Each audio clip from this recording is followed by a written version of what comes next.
అందరికీ నమస్కారం అండి. నేను మీ హేమని. ఎప్పుడు మీ హేమని అంటాను, నా ముందు ఎప్పుడు మీరే ఉంటారు.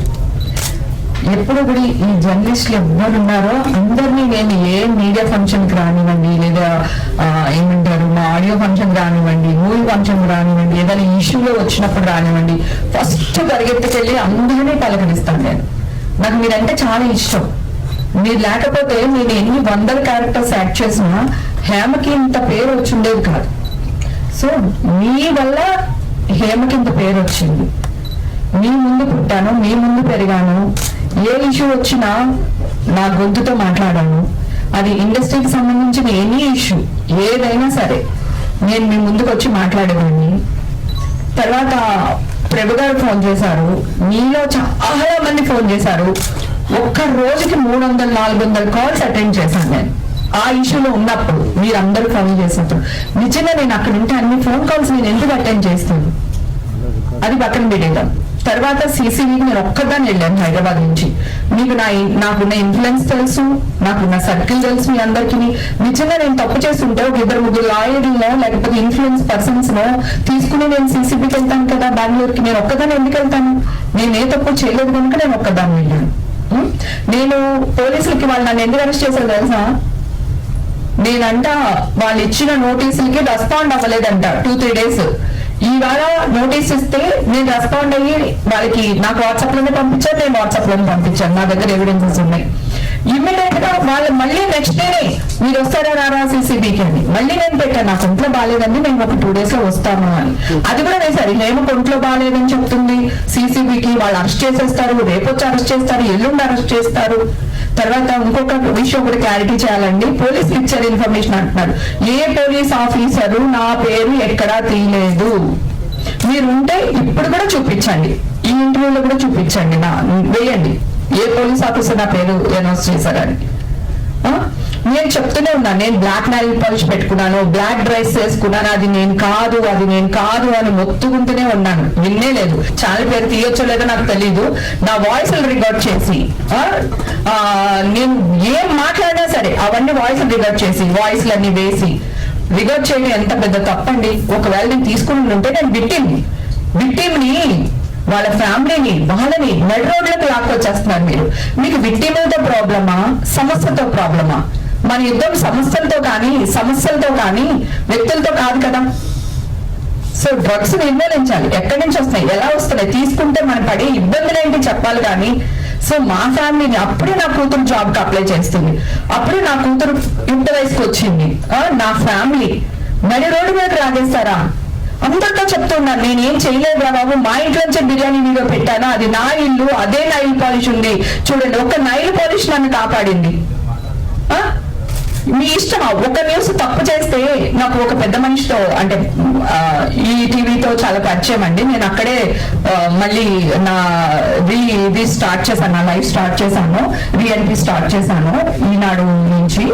అయితే ఆయన కలిసినప్పుడు రామజీ గారితో కలిసినప్పుడు ఎప్పుడు మాట్లాడుకునేటప్పుడు ఏదైనా ఉంటే ఆయన నలుగురిలో కూర్చునేటప్పుడు ఒక విషయం చెప్పారండి. మనం ఎప్పుడు వ్యక్తిగత జీవితాల మీద న్యూస్లు వేయకూడదు. మనం ఎప్పుడు సమాజం మెరుగుపడడానికి ఏం చేయాలో అది చేయాలి. సమస్య పైన యుద్ధం చేయండి మీరు, వ్యక్తుల పైన కాదు. ఆ వ్యక్తులకి ఫ్యామిలీస్ ఉంటాయి, రిలేషన్స్ ఉంటాయి. నా ఊర్లో నా సొంత అక్క చెల్లెలు మీరు వేసిన న్యూస్ నన్ను ఎన్ని మాట్లాడినారు తెలుసా? మా అమ్మను ఎన్ని మాట్లాడినారు తెలుసా? ఇదంతా మీకు న్యాయం అనిపిస్తుందా? సరే జరిగిందేదో జరిగిపోయింది. November 3 నా కేసు కొట్టేశారు. November 3 హైకోర్టులో నాకు క్లీన్ చిట్ వచ్చింది. నేను అందరు జర్నలిస్ట్ అందరి గ్రూపుల్లోని నేను ఈ మెసేజ్ నాకు వచ్చిన ఏదైతే కోర్టు నుంచి వచ్చిందో ఆ ఫైల్ మొత్తం పెట్టాను. కానీ ఒక్కళ్ళు రియాక్ట్ అవ్వలేదు. ఇప్పుడు నేను ఎవరైనా ఒకరు కొట్టాను అనుకోండి, వాడు ఎందుకు కొట్టుంటాను? వాడు నన్ను ఏదో చేయనట్టు కొట్టుంటాను కదా. కొట్టేసిందని వేస్తాడు. అసలు ఆ అమ్మాయి ఎందుకు అతను కొట్టాల్సి వచ్చింది, వాడేం చేశాడు, ఆ కోణం ఆలోచించాడు. ఇవన్నీ పక్కన పెడితే నేను సీసీబీకి వెళ్ళినప్పుడు June 3 వెళ్ళానండి. అదే రోజు నన్ను అరెస్ట్ చేశారు. ఆ రోజు నా టెస్టులు తీశారు గవర్నమెంట్ హాస్పిటల్. ముందు మీడియా వాళ్ళు ఎవరు లేరు. టెస్టులు చేసి బయటకు వచ్చేటప్పుడు మీడియా వాళ్ళు వచ్చారు. ఓకే, వచ్చినప్పుడు నేను గబగబా మీడియా వాళ్ళు నాకు అండగా ఉంటాడని గబగబా వచ్చి నా టెస్టులు ఇప్పుడే తీస్తున్నారు, ఈ టెస్ట్ రావడానికి 15 రోజులు పడుతుంది, మీరు పాజిటివ్ వచ్చిందని ఎలా వేస్తారు అని నేను కొంచెం గట్టిగా ఆవేదనతో గట్టిగా మాట్లాడాను. అప్పుడు ఒక పోలీస్ ఆఫీసర్ వచ్చి నా నోరు మూగిపోయింది. నేను ఇట్లా ఆ చేతిని ఇట్లా గెంటి, కావాలంటే మళ్ళీ క్లిప్పింగ్ చూసుకోండి, ఆవుని ఇట్లా గెంటి నేను మీతో మాట్లాడినప్పుడు అవును కదా ఆల్రెడీ టెస్ట్ ఉండుంటే ఇప్పుడు మళ్ళీ ఎందుకు చేపిస్తున్నారు అని మీరు అందరూ ఒక్కసారి ఆలోచించి మీరు అదే క్వశ్చన్ రేజ్ చేసి ఉండుంటే ఈ రోజు న్యాయం ఇంకొకలా జరుగుండేదేమో నా పక్షాన. నేను చచ్చిపోదాం అనుకున్నాను తెలుసా. మా అమ్మ నన్ను బతికిచ్చింది, ఈ రోజు మా అమ్మ లేదు. కానీ ఈ గుడ్ న్యూస్ అయితే అమ్మ వినింది, కానీ మీలో వచ్చింది మా అమ్మ వినలేదు. ఓకే, సో మా అమ్మలైతే నేను చచ్చిపోయేదాన్ని. చచ్చిపోతే మీరు అందరూ ఎలా న్యూస్ వేసేవాళ్ళు చెప్పండి. అవమాన భారం తట్టుకోలేక చచ్చిపోయింది హేమ, ఇదే కదా. అమ్మాయి ఏ తప్పు చేయలేదు, మా వల్ల చచ్చిపోయిందని అనుకోవట్లేదు. అవి కోర్టుకి వెళ్తాం, ఒక రేపు చెక్ బౌన్స్ అవ్వచ్చు, అది ఇంకోటి అవ్వచ్చు. నేను మనిషినే కదా, వెళ్తాం, కోర్టుకి వెళ్తాం, లేదా స్టేషన్కి వెళ్తాం, ఇంకొకటి వెళ్తాం. ఇట్లా పోగా చల్లడం ఏంటండి? నిజాలు మీరందరూ కోర్టు తీర్పు రాకుండా, పోలీసుల తీర్పు రాకుండా మీరు ఎలా శిక్షణ వేసేస్తున్నారో అని అడుగుతున్నాను. మీ శిక్షణ వల్ల మేము చచ్చిపోతున్నాం, మా ఫ్యామిలీ చచ్చిపోతుంది, నా బిడ్డ భవిష్యత్తు పోతుంది. ఇది మీకు కరెక్ట్ అనిపిస్తుందా?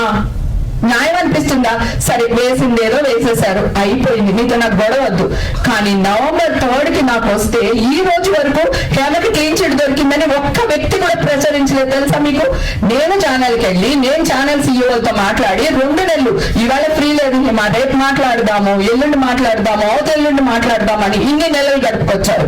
ఇప్పుడు కొన్ని ఛానల్స్ వాళ్ళు రియాక్ట్ అయ్యి నా కోసం ఇంక నా బాధ భరించలేక, లేకపోతే నేను ఇలా ప్రెస్ మీట్ పెడతానేమో, ఇంకోటి ఏదో జరుగుతుందేమో, ఓ మంచిగో చెడుగో మళ్ళీ న్యూస్ ప్రచారం చేయడం మొదలు పెట్టారు. ఇది తప్ప కాదో చెప్పండి. రేపు నేను నా బిడ్డకి మ్యారేజ్ చేయాలనుకుంటాను, నా భవిష్యత్తులో నేను ఇంకొకటి అవ్వాలనుకుంటాను. ఎవడో తోనికిస్తా గొట్టంగాడు ఇది డ్రగ్స్ లో ఉంది, ఇది మాట్లాడుతుందని నన్ను హేళన చేస్తాడు కదా. సో క్లీన్ చిట్ వచ్చినప్పుడు కూడా ఇలాగే జనాల్లోకి వెళ్ళాలి కదా. నా పని మనుషులు నాకు దొరకలేదండి. మీరు ఈ న్యూస్ వేసినప్పుడు మనల్ని అరెస్ట్ చేస్తారంటే వెళ్ళొద్దు వాళ్ళ ఇంటికి పనికి అని. మీ వల్ల ఎంత ఇబ్బంది పడుతున్నామో ఆలోచించండి. ఇది మీకు కరెక్ట్ అనిపిస్తుందా? నేను 3 నెలలు ఆగానే, ఇది 4వ నెల. సో ఎందుకు మీరు రియాక్ట్ అవ్వలేకపోయారు? చెడని ప్రచారించినంతగా మంచిని ఎందుకు ప్రచారించలేకపోతున్నారు? ఇది మీకు న్యాయం అనిపిస్తుందా? ఒకటి చెప్తున్నా, ఇప్పుడు 100 మంది మేము పార్టీకి వెళ్తాం కదా సార్. 100 మంది పార్టీకి వెళ్ళినప్పుడు ఒక్కళ్ళు 2 ఆర్టిస్టులు ఉంటారు సార్, లేదా ఒక్కళ్ళు 2 డైరెక్టర్ ఉంటారు, లేదా ఒక్కళ్ళు 2 ఎవరు సినిమా వాళ్ళు ఉంటారు. ఓకే, సినిమా వాళ్ళు మరి ఒక ఇది ఏంటి సార్? సినిమా వాళ్ళు గాజు బొమ్మలం సార్, మేము చిన్న రాడిచ్చి కొట్ల పగిలిపోతాం సార్ మేము. ఇది మీకు న్యాయం అనిపిస్తుందా సార్? ఇది కాదు కదా సార్. ఇప్పుడు నెగిటివ్నెస్, నేను చాలా మందితో మాట్లాడాను సార్, జర్నలిస్టులతో, చాలా మందితో, పెద్ద పెద్ద వాళ్ళందరితో మాట్లాడాను, ఛానల్స్ వాళ్ళతో మాట్లాడాను. ఏంటది మంచి న్యూస్ వేస్తే ఎవరు చూసారమ్మా అని మీరే మాట్లాడుతున్నారు సార్. ఎక్కడికి వెళ్ళిపోతున్నాం సార్ మనం? సరే అండి, థ్యాంక్ యూ సో మచ్ నాకు ఈ అవకాశం ఇచ్చినందుకు. అలాగే ఇండస్ట్రీలో నాకు చాలా మంది హీరోలు వీళ్ళందరూ చాలా సపోర్ట్ చేశారు యాక్చువల్ గా. అలాగే మెయిన్ గా చిరంజీవి గారి గురించి మీ ప్రభు గారు ఇందాక ప్రస్తావించారు కనుక ఆయన గురించి చెప్పాలి. అవునండి, ఆంధ్రాలో అవార్డ్స్ ఇచ్చి చాలా రోజులు అయిపోయిందండి. ఆంధ్రాలో సినిమాలు తీస్తే మేము సబ్సిడీ ఇస్తామనో లేకపోతే ఇంకొకటి ఇండస్ట్రీని పిలిస్తే ఆంధ్రాలో ఎందుకు చేయడండి? మేము అందరూ అక్కడికి వెళ్ళడానికి కూడా రెడీగానే ఉన్నామండి. అది మాదే, ఇది మాదే, 2 రాష్ట్రాలు మావేనండి. చిరంజీవి గారు అన్న ఒక మంచి మాట ఏంటంటే ఆర్టిస్ట్ ని ఎంకరేజ్ చేయండి. ఇప్పుడు 2 స్టేట్స్ అయిపోయినాయి కదా, ఆ స్టేట్ లో కూడా మమ్మల్ని గౌరవిస్తే బాగుంటుంది అని ఒక మంచి ఉద్దేశంతో చిరంజీవి గారు చెప్పారు. దాన్ని కూడా శిలవలు పలవలు చేసేసి ఇష్టం వచ్చినట్టు తమ్ముళ్ళు పెట్టేసి మాట్లాడుతున్నారు. సరే, కాస్ట్ కౌన్సిలింగ్ గురించి మాట్లాడారు, నేను మాట్లాడాను చాలా సార్లు, చాలా మంది మాట్లాడారు. ఓకే, సో ఒక చోటే ఉందండి, ఇండస్ట్రీలోనే ఉందండి, ప్రపంచం అంతా 2 చుట్టూ తిరుగుతుందండి. ఇది నేను ఇదివరకు జాఫ్రింట్లో కూడా చెప్పాను. ఓకేనా? ఒకటి డబ్బు చుట్టూ తిరుగుతుంది, ఇంకోటి దేని చుట్టూ తిరుగుతుందో మీకు తెలుసు. సో ఎప్పుడు మనం మాట్లాడిన ఇవే టాపిక్స్ మాట్లాడతాం. ఎందుకు ఇండస్ట్రీనే ఫోకస్ చేస్తారు? వందల మంది మన చుట్టూ ఉంటారు, ఇండస్ట్రీలో ఉన్న వాళ్ళు ఒక్కళ్ళే ఉంటారు. ఆ ఒక్కరి గురించి ఎందుకు చేస్తారు? ఒక సినిమాలో ఎవరో ఒక అమ్మాయి చేస్తారు, లేకపోతే ఒక అబ్బాయి చేస్తారు, ఆ అబ్బాయి ఇండస్ట్రీ అమ్మాయి కాదండి, మేము మీ వాళ్ళమేనండి. మీరు లేకపోతే మేము లేము, మీ పబ్లిసిటీ లేకపోతే మేము లేము. అలాగే మేము మా సినిమాలు మేము లేకపోతే కూడా మీకు ఇబ్బందే కదండి. సో ప్లీజ్ అండి, దయచేసి మా ఎవరైతే సినిమా ఫ్యామిలీస్ ఉన్నామో మేము చెప్పే మనోవేదన లేకపోతే మా భావమో దాన్ని బూతుగా చేసి వేరేలాగా ప్రచురించొద్దని కోరుకుంటున్నాను. 100 మంది దోషులు తప్పించుకున్నా పర్వాలేదు, కానీ ఒక నిర్దోషి కూడా శిక్ష పడకూడదు అనేదే మన చట్టం కదా. సో మీరెందుకు నిర్దోషుల్ని దోషుల్ని చేస్తున్నారు కదా, ఇదే హైలైట్ అవుతుంది కదా. ఇదే అయ్యండి. నమస్తే సార్, సారీ. మీరు చెప్పిన అన్ని కూడా వాస్తవాలు, దాన్ని కాదనట్లేదు. అయితే ఇక్కడ సమావేశమైంది మీకు జరిగిన అన్యాయం, దానికి ఎలాగ నాకు న్యాయం చేస్తారని మీరు అడుగుతున్నారు. అందుకోసం ఇక్కడ అంతా సమావేశం జరిగింది. ఈ ఫిలిం క్రిటిక్స్ అసోసియేషన్ ఈ వేదిక మీకు తీసుకొచ్చింది. మీరు అడిగే ప్రశ్న సమాధానం చెప్పండి. మీకు జడ్జిమెంట్ ఎప్పుడు వచ్చింది? ఆ జడ్జిమెంట్ కాపీ ఎక్కడ ఉంది? సార్ ఆల్రెడీ గ్రూప్ లో నేను షేర్ చేశాను సార్. November 3 ఆల్రెడీ మన వాళ్ళ దగ్గర గ్రూప్ లో ఉంటుంది. జడ్జిమెంట్ ఇచ్చాను. November 3 వచ్చింది సార్ జడ్జిమెంట్ కాపీ. November 3 వచ్చింది. జడ్జిమెంట్ లో యాక్చువల్ గా ఏముంది? జడ్జి గారు ఏమని తీర్పిచ్చారు? జడ్జి గారు తీర్పిచ్చింది సార్, ఆ డ్రగ్స్ కేసుకి నాకు ఎలాంటి సంబంధం లేదు, నేను నిర్దోషిని. డ్రగ్స్ కేసు కి మీకు సంబంధం లేదంటాం కదా. మీరు డ్రగ్స్ తీసుకున్నారా లేదా? తీసుకుంటే శిక్ష వేసేవాళ్ళు సార్, తీసుకోలేదు కనుక నిర్దోషిగా వదిలేశారు సార్.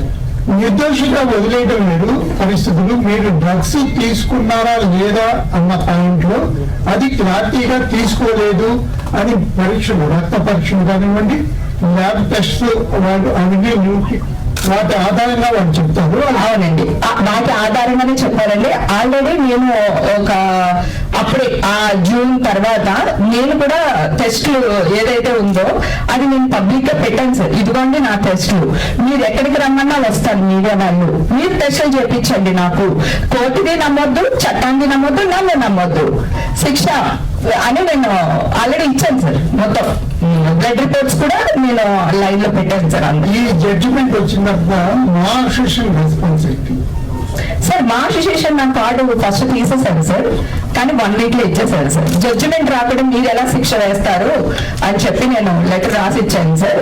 ఆర్టిస్టులకి చైతన్యవంతంగా ఉండడానికే ఇది మనకి అసోసియేషన్ అనేది కష్టంలో ఉన్న ఆర్టిస్టుల్ని, పూర్ పీపుల్ ని ఆదుకునేదే అసోసియేషన్ సార్. అలాంటి అసోసియేషన్ తీర్పు రాకుండా, కోర్టు తీర్పు రాకుండా ఇలా చేయడం కరెక్ట్ కాదు, ఏదో మీడియాలో వచ్చింది నమ్మకూడదు అని చెప్పి నేను లెటర్ ఇచ్చాను. వాళ్ళు ఇమ్మీడియట్ గా నా కార్డు నాకు ఇచ్చేసారు సార్. ఇమ్మీడియట్ గా జరిగింది, 1 వీక్ లో జరిగిపోయింది. కానీ ఇండస్ట్రీ నుంచి మీకు ఎందుకు అంత సపోర్ట్ అసలు రాలేదు? ఎందుకు రాలేదు సార్? చిరంజీవి గారు మనుషులు పంపించారు, తనకి ఏం కావాలో హెల్ప్ చేయండి అన్నారు. తర్వాత మా హీరోలు 2-3 హీరోలు, డైరెక్టర్లు అందరూ సపోర్ట్ చేశారు సార్ నాకు. సార్ నా ఇండస్ట్రీ నాకేం సపోర్ట్ లేదు. విష్ణు బాబు కూడా సపోర్ట్ చేశారు సార్, ట్వీట్ కూడా చేశాడు. తర్వాత అసోసియేషన్ లో ఉంటారు కదా ఇంకా మిగతా వాళ్ళు, మనకి నచ్చినోడు ఉండొచ్చు, నచ్చినోడు ఉండొచ్చు కదా. సో అదేదో జరిగింది మిస్టేక్, కానీ ఇమ్మీడియట్ గా సర్దుకున్నారు. ఇండస్ట్రీ సపోర్ట్ నాకు 101% వచ్చింది సార్. రాలేదనుకోండి. చిరంజీవి గారు నాకు ఒక మంచి క్యారెక్టర్ ఇప్పుడు నెక్స్ట్ మూవీలు ఇస్తారు రాకపోవచ్చు నా దగ్గరికి. ఆయన మనుషులతో పెట్టారు. నేను ఈ ఇష్యూలో ఉన్నప్పుడు ఎవరి హెల్ప్ తీసుకోలేదండి, ఎవరికి ఫోన్లు చేయలేదండి. ఎందుకంటే నేను నిర్దోషాన్ని నాకు తెలుసు. ఫస్ట్ నుంచి ఇదే వాయిస్ లో మాట్లాడుతున్నాను, ఇప్పుడు ఇదే వాయిస్ లో ఉన్నాను. నేను డ్రగ్సే కాదండి, నేను పార్టీలకు వెళ్తాను, నేను తిరగనని చెప్పట్లేదు. నేను నా లైఫ్ లో ఎంతో కష్టం చూశాను. ఇల్లు, కిచెన్, షూటింగ్ తప్ప నాకేం తెలియదు. సో ఇప్పుడు నా లైఫ్ లో నిజంగానే చిల్ అవుతున్నాను. చిల్ అవడం ఒక బూతులాగా వేసేసారు వీళ్ళు. కానీ ఇది నా లైఫ్, నా ఇష్టం. కానీ చట్ట విరుద్ధ పనులు నేను ఏదీ చేయలేదు. ఇప్పుడు ఇక్కడే ఉన్నాను. కావాలంటే డ్రగ్స్ అలవాటు అయితే మీ జీవితాంతం అలవాటే కదండి, లేకపోతే గవర్నమెంట్ ఎందుకు యాక్షన్ తీసుకుంటుంది ఇక్కడ. ఇప్పుడు కూడా నేను ఇక్కడ రెడీగా ఉన్నాను. మీరు ఎవరన్నా నాకు టెస్ట్ చేస్తానంటే చేయించండి. మీపైన తప్పుడు ప్రచారం చేశారని మీరు చెప్పారు. వాళ్ళు ఇప్పుడు మీ మీద స్పందించట్లేదు అంటున్నారు కదా. అలా తప్పుడు ప్రచారం చేసిన వాళ్ళపైన మీరు లీగల్ ఎందుకు యాక్షన్ తీసుకోలేకపోతున్నారు? తీసుకోవచ్చు సార్. అంటే ఇప్పుడు వేరే వాళ్ళందరి మీద గ్యాగ్ ఆర్డర్ ఇవ్వాలి, గ్యాగ్ ఆర్డర్ తెచ్చుకోవాలి. మళ్ళీ తెచ్చుకుంటే కాబట్టి కదండి, గ్యాగ్ ఆర్డర్ కాదా, తప్పు మాట్లాడదా, అది తెచ్చుకోవాలి మళ్ళీ మీడియాలో అంతా. సో ఆల్రెడీ నేను సఫర్ అయ్యాను, కోర్టు చుట్టూ సంవత్సరం తిరిగాను. ఆల్రెడీ కొంతమంది వ్యక్తులు నా మీద బురద చల్లారు, మా వాళ్ళే, కొంతమంది ఆడవాళ్ళు, కొంతమంది కాని వాళ్ళు, కొంతమంది అడుక్కు తినే వాళ్ళని కూడా మీడియాలో కూర్చోబెట్టి ప్రభు గారు చెప్పినట్టు మీ మీడియా వాళ్ళకి అంటే తప్పగా అనుకోకండి, మళ్ళీ మిమ్మల్ని అంటున్నారని కాదు, అడుక్కు తినే వాళ్ళు కూడా కూర్చోబెట్టి నా గురించి మాట్లాడిస్తారు, చిరంజీవి గారి గురించి మాట్లాడిస్తారు, ఇంకో హీరో గురించి మాట్లాడిస్తారు. మీ ఎథిక్స్ మోరల్స్ ఎక్కడికి వెళ్ళిపోతున్నాయి సార్? నా ఇండస్ట్రీ నాతోనే ఉంది, నాకు సపోర్ట్ చేస్తుంది, నేనేంటో నా ఇండస్ట్రీకి తెలుసు, మీ అందరికి బాగా తెలుసు. ఓకే, కానీ మీ నుంచి ఈ ఎఫెక్ట్ జరిగింది చూడండి, అది తట్టుకోలేకపోతున్నా. నా కోర్టు నుంచి వచ్చిన తీర్పు కంటే కూడా ఇప్పుడు మీరు వేసే న్యూస్ ఉంటుంది కదా, ఇదే నాకు ఆధారపు, ఇదే నా సక్సెస్. సోషల్ మీడియా బాగా ఇదైంది మేడం. మెయిన్ మీడియా కాదు, మెయిన్ మీడియా ఎప్పుడైనా సరే ఏదైనా కరెక్ట్ ఉంటేనే వేస్తారు, చేస్తారు. సోషల్ మీడియా ఎక్కువ అవునండి, సోషల్ మీడియా గురించి మాట్లాడతాను. ఇప్పుడు చిరంజీవి గారు పక్క రాష్ట్రం వాళ్ళు కూడా అవార్డు ఇస్తే మంచిది, బాగుంటుంది, మిమ్మల్ని ఇన్స్పిరేషన్ గా తీసుకున్నాను నేను. అక్కడెక్కడ బూతుందండి, ఆయన పోయి వేసేస్తున్నారు మీరు ఇండస్ట్రీకి, మీకు నాకు ఆయన ఎంత చేశారండి, ఇంకా చేస్తున్నారు ఆయన. ఆ సేవలన్నీ పక్కన పెట్టేసి ఆయన ఏదో మాట్లాడిందంటే అది కూడా అంటే ఇంకా మేము ఎక్కడికి వెళ్తామండి? దాసనారాయణరావు గారు లేని లోటు కనపడుతుందండి. అదే కనుక మా దాసనారాయణరావు గారు బతుకుంటుంటే ఈ రోజు మీడియా వాళ్ళు ఇలా మా మీద రెచ్చిపోయే వాళ్ళు కాదేమో అనిపిస్తుంది. ఆయన ఎక్కడో ఈ సందర్భంగా తలుచుకుంటున్నాను, మిస్ అవుతున్నాను దాసనారాయణరావు గారు. మేడం, దాసనారాయణ లేకపోయినా ఆయన లోటు ఇప్పుడు చిరంజీవి తెలుస్తున్నారు కదా, ఆయన ఇండస్ట్రీ పెద్ద. మరి కదా ఇండస్ట్రీ పెద్ద గురించి మీరు ఇలా మాట్లాడతారా అండి? ఇది ఎంతవరకు కరెక్ట్ బంగారం చెప్పు నాన్న. అదే సోషల్ మీడియా కరెక్టే కదా. ఇప్పుడు TV9 సోషల్ మీడియానా మీడియానా? ఎన్టీవీ సోషల్ మీడియానా మీడియానా? బిగ్ టీవీ మీడియానా సోషల్ మీడియానా? ఇప్పుడు సోషల్ మీడియా వాళ్ళు నేను అనేది ఎందుకు గడ్డి తిన్నారనుకోండి, మనం ఎందుకు తినాలి? హేమ మీకు తెలియదా? చిన్నప్పటి నుంచి ఇక్కడే తెచ్చానుగా, నా యుద్ధ వయసు అంతా ఇక్కడే జరిగింది కదా. నేను 14 years అప్పుడు ఇండస్ట్రీకి వచ్చాను. అప్పటి నుంచి ఈ సీనియర్ జర్నలిస్ట్ అందరూ నాకు తెలుసు, నేనేంటో మీకు తెలియదా? సో పైగా ఏదో వేశారు, తర్వాత నేను బయటకు వచ్చాను చెప్తున్నాను, నేను కాదబ్బా నేను నల్ల పాలిష్ పెట్టుకున్నాను, నువ్వు నా బ్లాక్ డ్రెస్ వేసుకున్నాను, అప్పుడు కూడా వదలలేదు. అది పర్లేదు, ఒక 2 పెద్ద ఛానల్స్ పోస్ట్ వచ్చిందని వేసేసారు. ఇప్పుడు మీరు నన్ను అడిగారు కదా సార్, మీ బ్లడ్ రిపోర్ట్ ఏంటండి అని. మరి మీ వాళ్ళ దగ్గర బ్లడ్ రిపోర్ట్ ఉందా సార్? నాది ఉంటే వేయమని చెప్పండి. ఎట్లా సార్ పాజిటివ్ వేస్తారు? కోర్టు నుంచి రావాలి కదా సార్. ఇప్పుడు స్టేషన్ లో 100 జరుగుతాయి చెప్తున్నాను సార్, ఒకటి మర్డర్ చేశారంటారు, లేదా ఇంకోటి జరుగుతుంది, అది నిర్ధారణ అవ్వాలి కదా సార్. అటాని వేసే న్యూస్ లేదు సార్, కన్ఫర్మ్ చేయకూడదు మనం. కాదు కాదు, ప్రెస్ వాళ్ళు పబ్లిష్ చేసేది కానీ టెలికాస్ట్ చేసేది కానీ దేశ్ కానీ పోలీసులు ఇచ్చిన ఇన్ఫర్మేషన్ ఆధారంగా వేస్తారు. అదే సార్, ఆ ఇన్ఫర్మేషన్ నాకు ఒకసారి చూపించమనండి అంటున్నప్పుడు ఏమంటున్నాను, మీరు సొంతంగా క్రియేట్ చేసి సార్ పోలీసులు అన్నీ నిజమేనా సార్?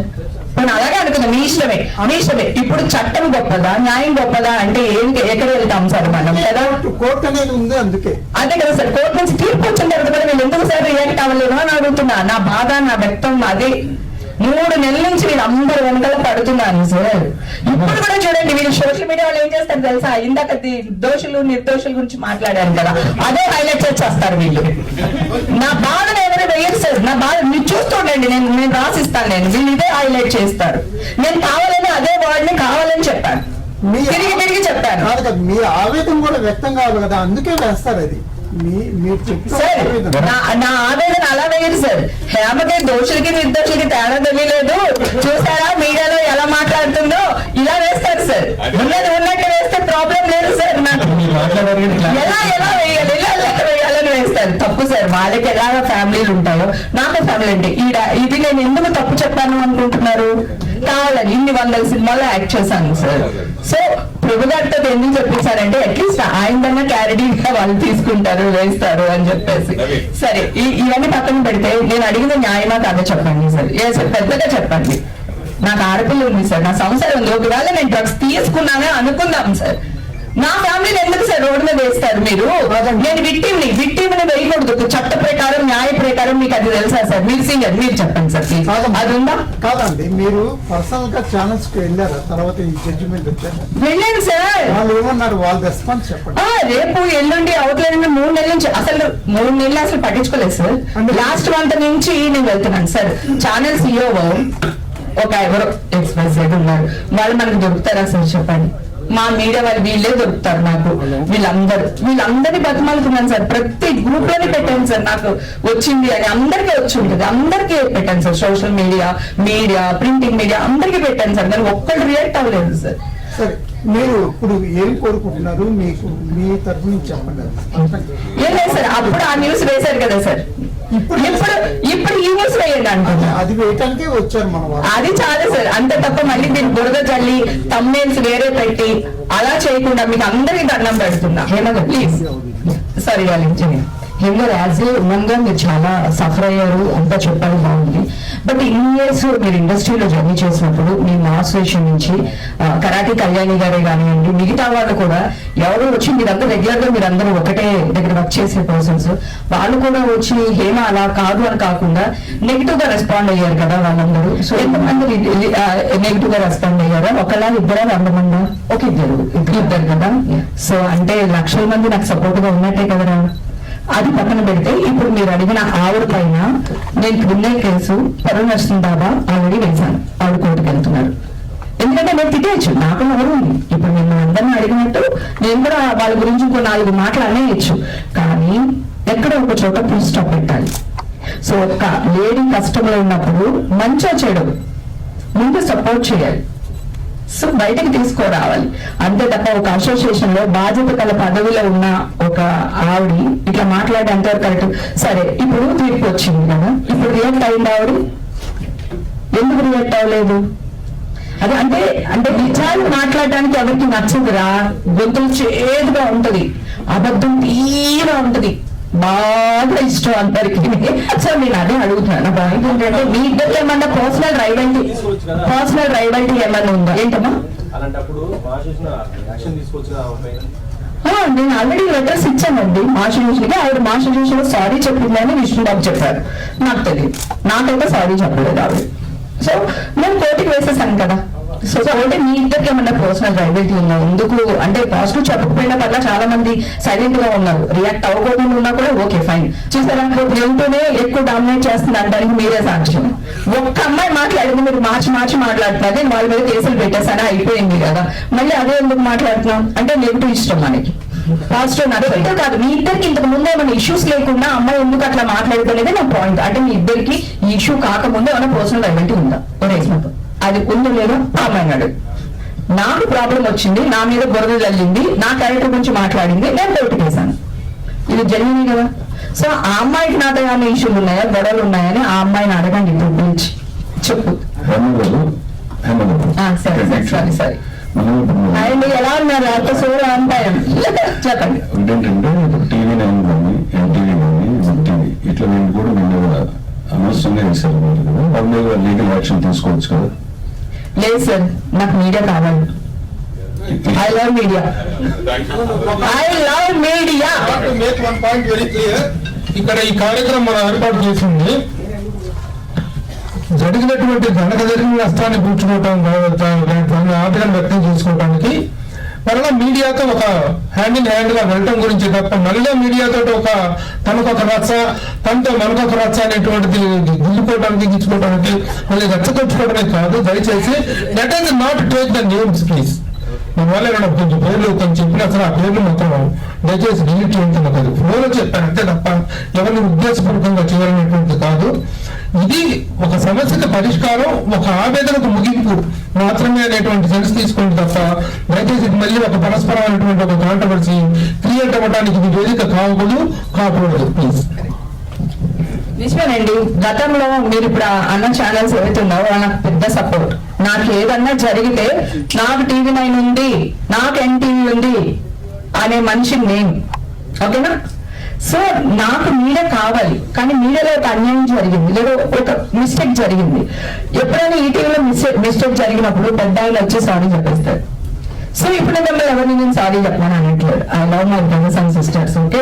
కాకపోతే న్యాయం చేయండి అంటున్నాను. ఇప్పుడు కూడా నా మీద బురద జల్లే ప్రయత్నం చేయకుండా న్యాయం చేయండి అబ్బా. నాకు పిల్లలు ఉన్నారు, నేను ఎదగాలనుకుంటున్నాను, భవిష్యత్తులో నేను సమాజ సేవ చేయాలనుకుంటున్నాను, నా వెంకటేశ్వర స్వామి సేవ చేయాలనుకుంటున్నాను, ఏదో పదవి తీసుకోవాలనుకుంటున్నాను.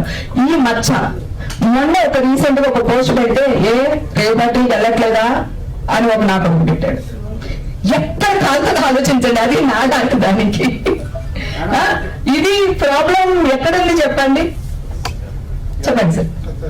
మీ తరఫున ఏ తప్పు లేదని చెప్పి మా అసోసియేషన్ కూడా మీకు సపోర్ట్ చేశారు. సో మీ తరఫున కూడా ఒక ఎలాంటిది ఎందుకు యాక్షన్ తీసుకోలేదు అంటే మీకు ఏ యాక్షన్ సార్ దేనికి సార్? అంటే ఇలాగే మీరు ఎటువంటి తప్పు చేయకూడదు, ఆమె గురించి ఇలాంటి నెగిటివ్ కామెంట్లు చేయకూడదు అని చెప్పి సోషల్ మీడియా కానీ ఇలాంటి వాటిని వాళ్ళు ఎందుకు రెస్పాన్స్ ఎవరు సార్?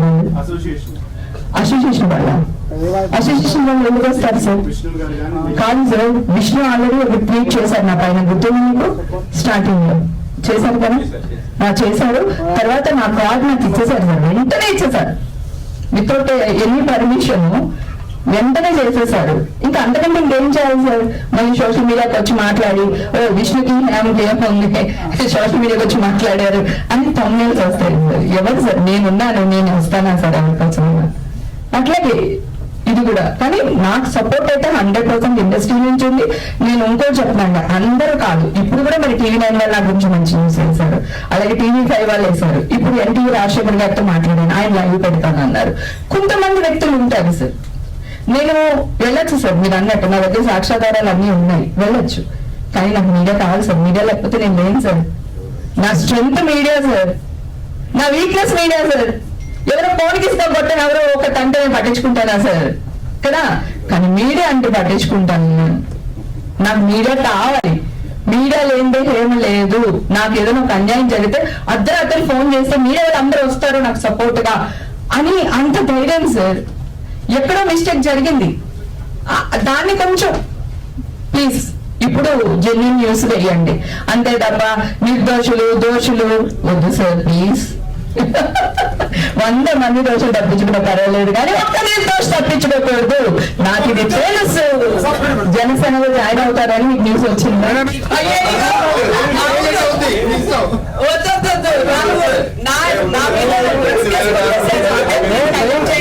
ఇంకొకసారి మాట్లాడుకుందాం రాజకీయం గురించి ప్లీజ్ అబ్బా. Please please, love you all, thank you.